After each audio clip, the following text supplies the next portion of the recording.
Hudson Taylor, he was interviewing candidates for the China Inland Mission, and he asked them the question, why do you want to go to China?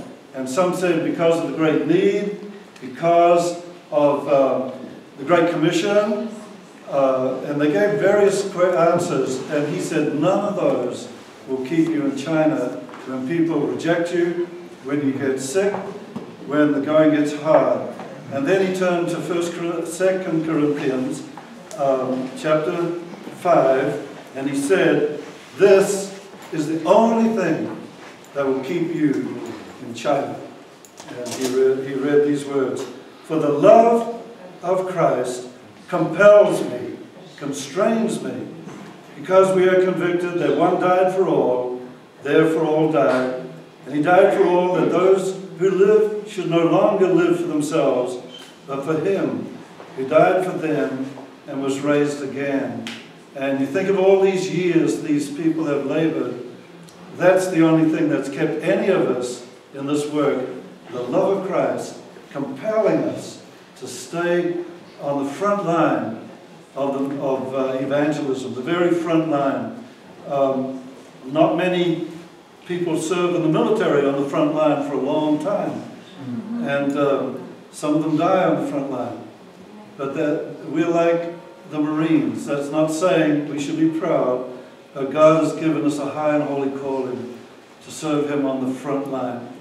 Now the DNA, what does DNA mean? It's the substance that carries the genetic record, the information in the cells of all known forms of life.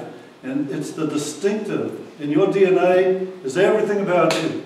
And what is the DNA of OAC? What makes it distinct from every other mission? When I was looking for a mission to serve the Lord for, I couldn't find another one like OAC. That's why I'm with this mission. But what is our distinctive? What is our primary purpose? What is our biblical foundation to have this ministry? Well, we have a motto.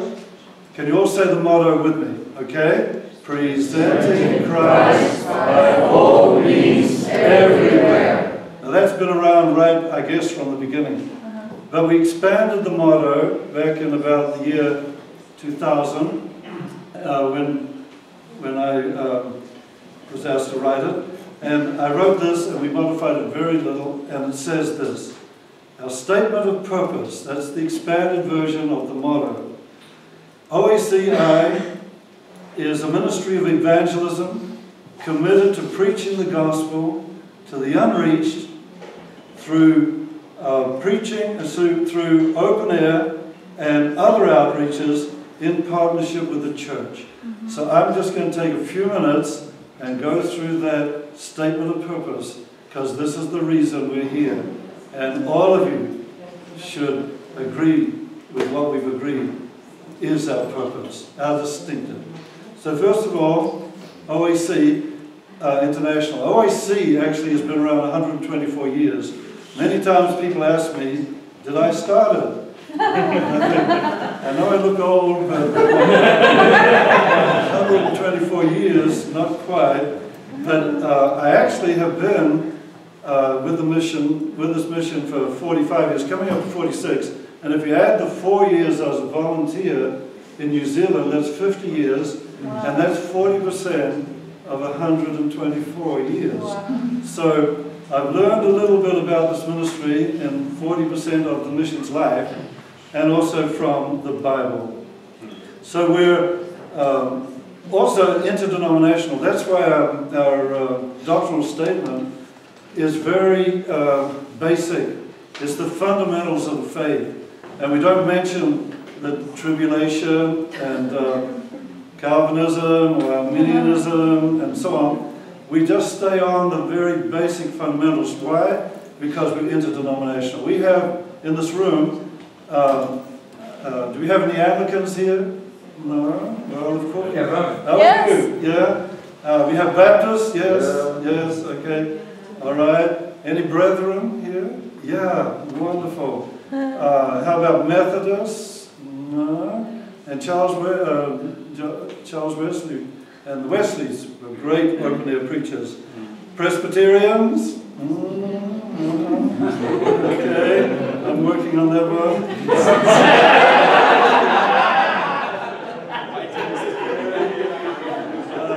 Lutherans, how about Lutherans? All right, there we go. And any other denominations here? Any others? Okay. Yeah. Three churches in Switzerland, okay, you won't know them elsewhere, but they're here. All right, okay, very good. So that's why why we have a basic doctrinal statement, so we can all work together and not argue over minor doctrine. Okay, now we are a ministry of evangelism. Evangelism. That's why we're here, on the front line of evangelism. Other missions are broad, and they do many different things. But we've stayed with evangelism, and that's why we're still in existence as a mission of evangelism. Because if we add other things to it, sooner or later they take preeminence, because it's difficult to stay on the front line, and it's easier to get in another form of the ministry. So that's why for 124 years we're still a ministry of evangelism. That's all we do. And so other missions, and I could name them but I won't, have lost their former purpose. The former purpose is gone. And some of them were doing open-air evangelism. Some of them were presenting the gospel through Christian radio. And the main purpose was get people to Christ. Some of them were social ministries, but they were born to keep the gospel going forth to bring people to Christ. And so we've never lost that distinctive. And we're an old mission. There are very few missions that are older than OAC. And God has kept us with that one distinctive evangelism. And what is our main purpose? It's to publicly proclaim the good news of the gospel to the lost. We are a ministry of public proclamation of the gospel. So that comes to the next point. We are preaching the gospel. Preaching, in the Bible, the Greek word is kerusso, which means preaching or proclaiming the gospel. And Jesus came preaching, the same word, kerusso. John the Baptist, kerusso. Paul, kerusso. All these people, it comes back to that same word. It's the public proclamation of the gospel. And Paul said, how shall I hear without someone proclaiming, without a preacher? That's the same word. The Great Commission, all through the Great Commission is the word kerusso. And in Matthew, the gospel will be preached, kerusso, to the whole world before the Lord returns. Mark, go into all the world and preach the gospel. Over and over, the Great Commission is saying that word, kerusso. Now, I think this is a very key verse that we need in OAC, and it comes from Ephesians chapter 4, and it's saying that God has given, or Jesus gave these to the church, these callings. And listen to what it says. He gave some, doesn't say all. He gave some to be evangelists. Some, not all. And I found in these years that in the evangelism we're doing, it's only a few, and I only find few that did it in the Bible. Philip, the evangelist. There's not very many. There are not many Marines, and there are not many who go on the front line, not because we're brave, but we have the calling of God to do this work. And he gave some to be pastors and teachers. Some. There's a difference between a pastor and teacher and an evangelist. An evangelist wants to reach as many as he can with the gospel to give all these people the opportunity to be saved. The pastor wants to disciple as many as he can with the gospel to build them up in the faith. So it's a different calling. And so God has called us to be evangelists for him. Now, that verse in Luke says, repentance and the forgiveness of sins will be preached in his name to all nations. So even in the Gospel of Luke, we've got that very word there. You know, in New Zealand, I was a volunteer for 4 years in Wellington, New Zealand, and there were 30 of us. And 1/3 of us today are missionaries out of that group. Out of the city of 100,000 or more, came 10 of us who became missionaries doing evangelism. So, and those 30 came from various churches. It was interdenominational. So only a few. And you see how Philip went down to Samaria, preached the gospel, and then came John and Peter, the Jerusalem church, to follow up. There's the role of the church. The evangelists and the church work together. And then what did Philip do? He is caught up by the angel. No, he walked out in the desert and he spoke to the Ethiopian. One man. And who followed up the Ethiopian? Only the Spirit of God. So if we fail, God will make sure they're followed up. But they say they can trace the church in Ethiopia, and I've been told this many times in Africa, back to the Ethiopian. And then the Spirit of God caught him up. I wish I could travel internationally like this. Like Jeff there, just, can you imagine being out in the desert and seeing Philip shoot back on his way to preach the gospel, and he's found in a little town, and he preached from town to town, village to village, all the way to Caesarea where he lived. And that's OAC, going with the gospel. So there were not many Philips, and we were one of them. And then we are going to the unreached. The unreached. We go with the gospel. We take them to the unreached. We don't wait for them to come to us. There are people like the unreached people I showed you last night. They would never, they're Hindus. They'd never come to a church. They'd never come to a crusade. You've got to go where they are to reach them. And that's why we go to where the harvest is. I think a harvest is a key word. And if you're finding your ministry difficult, let me tell you, when I was in Baltimore, it's sort of traditional for OAC to go down into the red light strip areas. And I went down there and I preached for a year. And it's difficult. And I saw one person come to the Lord. And I thought, why am I doing this? This is the hardest mission field I've ever seen. So then I thought, well, I'll go down the street into the ghetto and have a children's meeting. And then all these children praying to trust the Lord. And I thought, there's the harvest. And why am I where there's not a harvest? And Jesus said, open your eyes to the disciples. And they turned around, they saw the woman bringing all of the city of Sychar to him. And he said, open your eyes. Look at the harvest. It's ripe, ready to be harvested. And Jesus looked on the multitudes with compassion. He said they looked like sheep without a shepherd. And he was moved with compassion. And then he said, pray the Lord of the harvest, that he will send forth laborers into the harvest. And they must have prayed, because the next chapter, the 12, will be sent out into the harvest. Where's your harvest? And I tell you something, if you find it's difficult, the ripest harvest field there is the children. They are the ripest harvest field. Those hearts are open. It's like you're taking a piece of chalk and writing on it. It's a clean slate. You don't have to erase a whole lot of things to get to to understand the truth. And so, find the harvest. Jesus said, let's go to the harvest. Open your eyes and see it. Let him move you with compassion. See them, they're sheep without a shepherd. Amy Carmichael was 50 years in India. And she had this dream, and she saw all these lines of people, and they're coming. And there was a big cliff, and they were falling over. And she saw they're all blind. And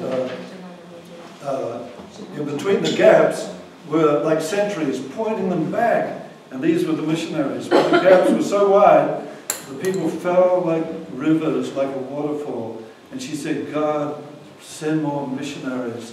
But that's a calling. Get out there, compelled by his love, to the unreached. And what do we use? Open air evangelism. That's our primary purpose. That's what it says in our purpose. Get out where the people are. And you say, well, it doesn't work anymore. Well, try the chemical cross. I've seen that work anywhere. Anywhere. Stop any kinds of people. And you can talk all about different sins and they don't leave because they want to see what happens at the end of that. That primary, through open air, into the plazas, the boardwalks, the villages, the prisons, and then other meetings in the schools, in the military bases, out there where the people are. And in partnership with the church. Evangelists don't plant churches, they make very bad pastors. They're always hitting their congregation on the head, and they're not called to do that. But pastors plant churches. So we work in conjunction with the church. We're partners with them. We're not fighting them. We exist to help the church fulfill the Great Commission. That's why OAC exists. If every church had an evangelist going out and leading the church out into the harvest fields, we would not exist. We just exist because they don't do that. And we're helping them, helping the church fulfill the Great Commission. It's the church that is eternal. It's going to last forever. Cannot be destroyed. OAC will finish one day. We will finish. And so we're not trying to build an organization.